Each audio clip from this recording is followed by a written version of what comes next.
예, 다음은 지구촌 개벽 뉴스 시간입니다. 우리나라 그 인구 현황 조사에 대해 이렇게 실렸는데요. 루소사님 혹시 그 우리나라 출생률이 얼마인지 아시나요? 그 OECD 국가 중에서 가장 낮은 출생률 아닌가요? 예, 맞습니다.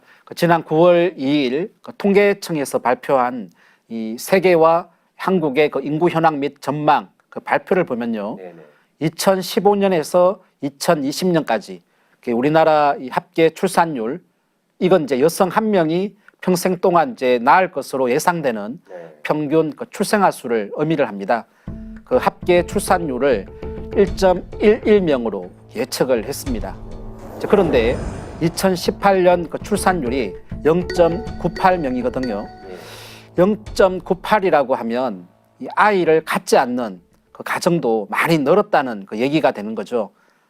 이거는 세계 최악의 저출산인데요.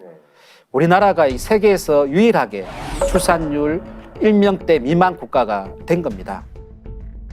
예, 그 저출산 부분에서 세계 1등을 한 거는 참 이렇게 불명예스러운 1등인 것 같습니다. 그렇죠. 저출산 문제가 여러 가지 그 사회 문제를 양산하게 되는데요. 먼저 그 나라를 지키는 이제 국방 인력이 감소하게 되죠. 뭐 이러다가는 이제 군인도 용병으로 이제 외국에서 수입해야 될지도 모른다는 그런 의견들도 많습니다. 예. 경제 활동 인구가 줄어들고 그래서 이제 성장 동력이 꺼지게 되는 것도 당연한 결과고요. 출산율이 1명 미만으로 떨어지게 된다면 당연히 그 인구가 감소하게 되는데 통계청 발표에 따르면은 우리나라 인구가 2019년 5,200만에서 2067년에는 3,900만으로 감소한다고 합니다. 그러니까 이렇게 되면은 이제 인구가 고령화가 되는데 또 이번에는 그 고령화 비율에 대한 발표도 있었죠. 그렇죠. 인구의 감소 문제와 함께 네. 고령 인구 구성비가 빠르게 이렇게 증가하고 있습니다. 일반적으로 우리가 고령인이라고 하면 65세 이상을 말하는데요. 반면 15세에서 64세까지를 생산 연령 인구라고 합니다. 네. 2045년이 되면 우리나라 고령 인구비가 37%가 되어 세계 1위가 되는데요.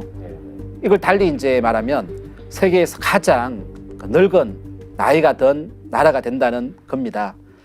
참 많이 걱정이 되고요. 지금으로부터 25년 후가 되는 거죠. 그러다가 2067년이 되면 우리나라의 고령화율이 46.5%가 됩니다. 이거는 인구 2명 중에 1명이 노인이라는 얘기가 됩니다. 네. 이게 노인 천국이 되는 거네요. 그렇죠. 그러니까 여기서 또 이제 상진님 말씀을 한번 살펴보면 좋겠습니다. 그 도전 11편의 태모님 말씀을 보면은요, 그때에는 장수 시대가 열려 백리 안에 할아버지가 셋이면 손자는 하나인 세상이 되느니라, 이런 구절이 있습니다. 그러니까 후천 세상은 인구가 지금처럼 이렇게 계속 늘어나는 것이 아니고 이제 줄어드는 세상이다. 근데 또 그 무병장수의 시대가 되지 않습니까? 그러니까 문명의 패러다임이 완전히 이제 바뀌게 되는 건데요. 소사님 그 저출산 그리고 또 고령화 이런 것들이 어떻게 보면은 우리 그 지구촌 문명의 대세라고도 볼 수 있겠습니다.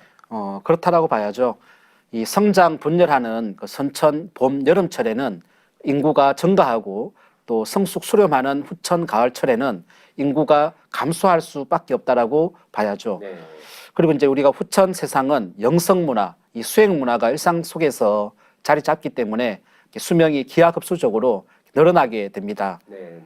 태모님께서는 후천 성경에는 수가 상등은 1200세요, 중등은 900세요, 하등은 700세니라고 이렇게 하셨습니다. 그 세상은 우리가 이제 도주국이 되면서 상등국이 되지 않습니까? 네. 도의 주인 나라 도주국이란 것은 상제님의 무국대도로 세상을 구원해서 전 인류의 천자국이 된다는 얘기인데요. 네. 이런 걸 생각하면 우리의 미래는 아주 밝다라고 볼 수 있습니다. 그러니까 세상의 일반적인 시각으로 보면 암울한데, 그러니까 우리가 도주국 또 이제 상등국이 된다. 이러한 우리 이제 증산도의 진리, 판밖의 소식을 이렇게 들어보면 아주 희망적이네요. 그렇죠.